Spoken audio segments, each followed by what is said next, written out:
ruồi chứ phải ăn trâu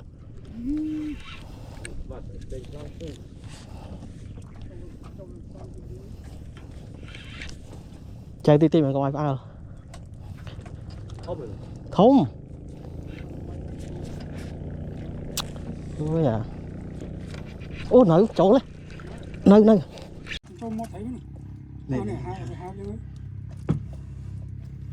chọc cái fly nó chọc fly nó là fly nó miên mới miên việc thang vậy mà chọc cái lươn rồi chọc fly con fly lại nâng ha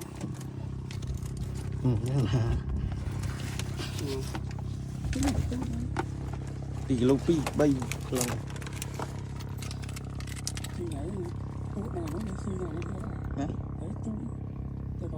thì lâu pi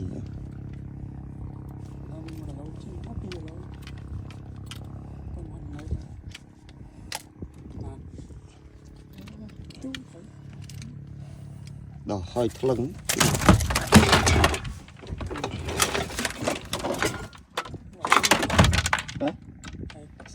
xài chưa nhảy thu nó cái lỗ bảy phải thôi lắc môi mà